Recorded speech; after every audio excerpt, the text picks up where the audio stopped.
Welcome to Revathi ORDA family. இப்போ ஒரு கதை தான். என்ன கதைனா தன்னம்பிக்கையை பற்றி தான். ஒரு பள்ளி வளாகத்தில் ஒரு பலூன் வியாபாரி பலூன் விற்றுட்ருக்காரு.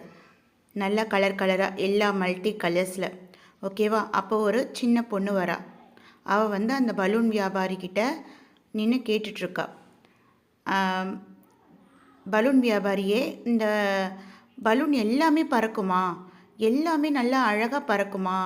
மேலே இது பண்ணால் நல்லா காற்றுல பறந்துட்டுருக்குமா? என்ன இவ ரொம்ப நேரமாக கேட்டுட்ருக்க? என்னம்மா கருப்பு பலூன் பறக்குமா அப்படின்னு கேட்குறா. அப்போ உடனே அந்த பலூன் வியாபாரி அவளை பார்க்குறாரு. என்னம்மா, அந்த பொண்ணோட நிறம் கருப்பு. அவர் உடனே அவரை பார்த்து சொல்கிறாரு, அந்த குழந்தைய பார்த்து, நிறம் முக்கியம் இல்லைம்மா. இந்த பலூன் பறக்கிறதுக்கு காரணம் அதுக்குள்ளே இருக்க கேஸ், அதாவது வாயு. அவ்வளவுதான். கேஸ் எவ்வளோ நிரப்புறமோ அவ்வளோ இதுவாகும். அதே மாதிரி தாம்மா நமக்குள்ளே இருக்க தன்னம்பிக்கை நம்மளை எவ்வளோ உயரத்துக்கு வேணால் போக செய்யும். ஆனால் நிறம் முக்கியமே கிடையாது. நிறம் முக்கியம் கிடையாது. நம்ம தன்னம்பிக்கை, தைரியம், நமக்குள்ளே இருக்க டேலண்ட் தாம்மா முக்கியம். நாம் வாழ்க்கையில் ஜெயிச்சிடலாம். ஸோ இங்கே இருக்க நிறைய பேர் என்ன, நம்ம கருப்பா சிவப்பா, இப்படி இருக்கணும் அப்படி இருக்கணும், அழகாக இருக்கணும், அதை நினைக்க தேவையில்லை.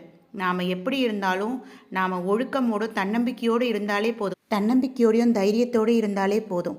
வெற்றி நம்ம கையில் சீக்கிரமாக வந்துடும். என்ன, கொஞ்சம் உழைப்பையும் சோம்பேறித்தனத்தை குறைச்சிக்கிட்டு போராட்டத்தை போட்டாலே போதும். வெற்றி நம்ம கையில் தான். சரிங்களா? சோர்வடையாதீங்க. வாழ்க்கையில் கலர் கலராக இருக்கிற பலூன் மாதிரி தான் நாமளும் சந்தோஷமாக இருக்கலாம்.